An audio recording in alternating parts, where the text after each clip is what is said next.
porque nós sabemos que somos povo, os senhores aí, o povo santo, povo de bem, povo que não compactua com derramamento de sangue, com briga, com conflito. Fala, seus mal diagramados!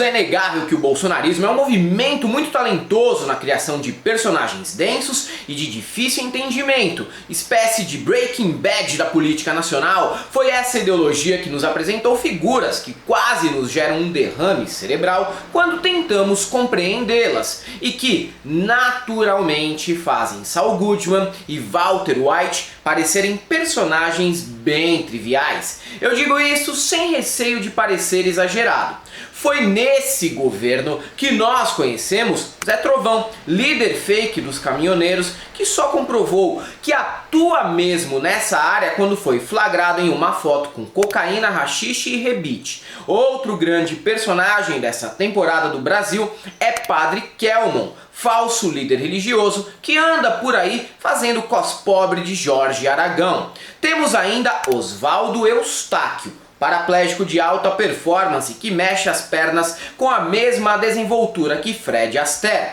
E depois da diplomação de Lula, que ocorreu na tarde da última segunda-feira, 12 de dezembro, Brasília virou um cenário de guerra após a prisão de mais uma dessas figurinhas. No caso eu me refiro ao cacique Sererê Chavante. Natural de Mato Grosso, ele é uma liderança em rápida ascensão na extrema-direita e que preserva todas as características de um bolsominion pilantra típico. Filiado ao Patriota, ele tentou ser prefeito da cidade de Campinápolis em 2020. E além de liderança indígena autonomiada, ele ainda consegue ser pastor evangélico e até já atuou como traficante nas horas vagas, numa época em que provavelmente mudou o nome para Xerarei Chavante. A fama dele tem sido muito rápida e guarda semelhanças com a aparição de Izani Calapalo. Lembram dela? Muitos já devem ter esquecido, mas Bolsonaro a levou para a Assembleia da ONU em 2019 como um token para provar ao mundo que tinha apoio dos indígenas. Mesma tática usada com Hélio Negão para fingir que não é racista.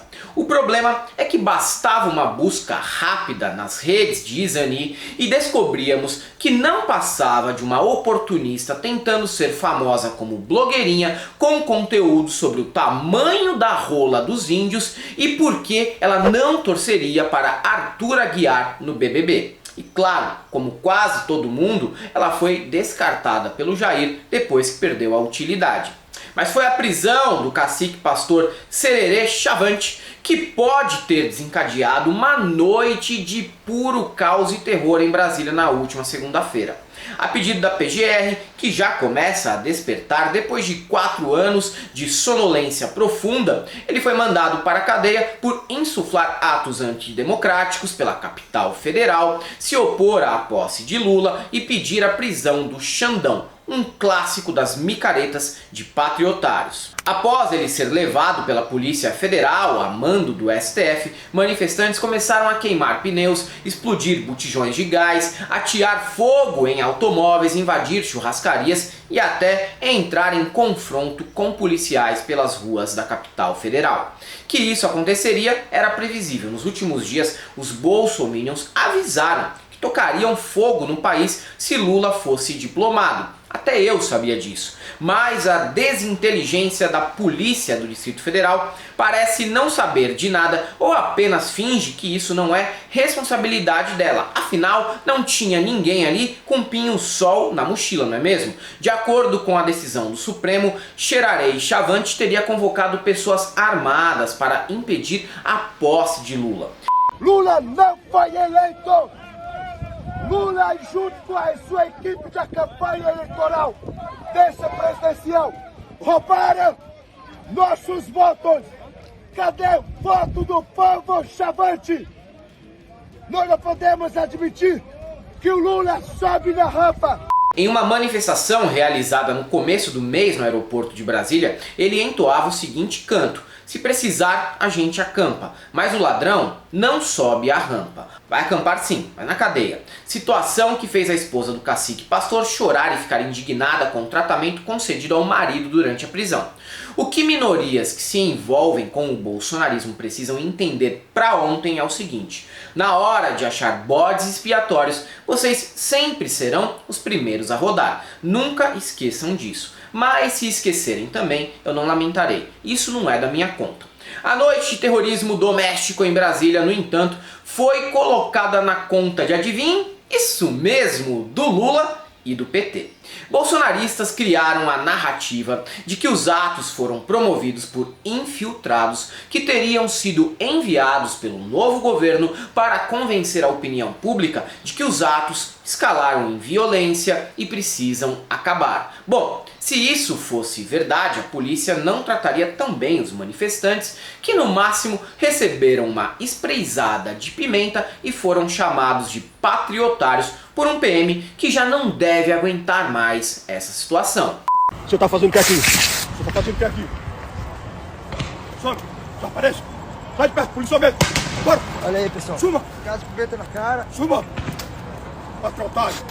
Pois pense bem, o policial já contou com uma sorte danada de não trabalhar na estrutural, mas agora tem que lidar com baderna no plano piloto. Entendo perfeitamente a irritação dele. Chefe da polícia, o governador Ibanez Rocha, do MDB, explica que não pode fazer nada na região porque é uma área militar e só o exército deve agir por ali. Com essa declaração, podemos chegar à conclusão de que não são infiltrados mesmo. Se fossem, não estariam protegidos pelo exército brasileiro, simples assim. Se bem que, quando eles estavam na Asa Norte, na frente da Polícia Federal, acredito que não dá para usar essa mesma desculpa. Mas sabe como é? Para manter os protestos ativos, vale qualquer tipo de lorota. E pior, a mídia publica e nem contesta o Ibanez, que obviamente está mentindo. Enquanto toda essa balbúrdia acontecia para tentar intimidar Lula e Xandão, a verdade é que os dois estavam curtindo um sambinha com espumante e bacalhau na casa do Cacai, que é advogado e não tem vínculo nenhum com o Neymar, apesar do nome, tá? Janja organizou o Regabof, que ainda teve as presenças de Dias Toffoli, Renan Calheiros e Fernando Haddad. Independente da região de Brasília, na noite da última segunda-feira, estava tudo muito bem temperado. Pimenta no bacalhau do Lulão e pimenta no olho do patriotário.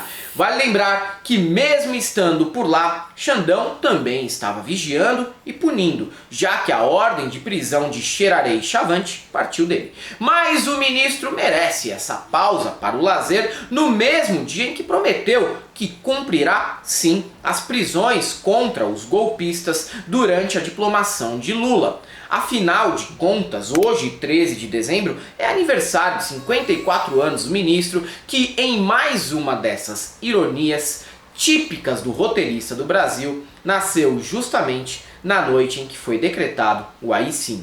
Luana Piovani não mentiu quando disse que ser cidadão no Brasil dá bastante trabalho, e dá mesmo. Só gente muito resiliente consegue lidar com inovações pitorescas como padre de festa junina, caminhoneiros sem caminhão, paraplégico de alta performance e índio do show da Xuxa sem ter um surto psicótico. E é isso aí, galera. Para quem gosta do nosso canal, nós temos nosso apoio, seja membro, Pix e conta jurídica, caso vocês queiram e possam fazer uma colaboração. Além do YouTube, estamos presentes também no Instagram, no Facebook e no Twitter. Não deixem de seguir a gente por lá.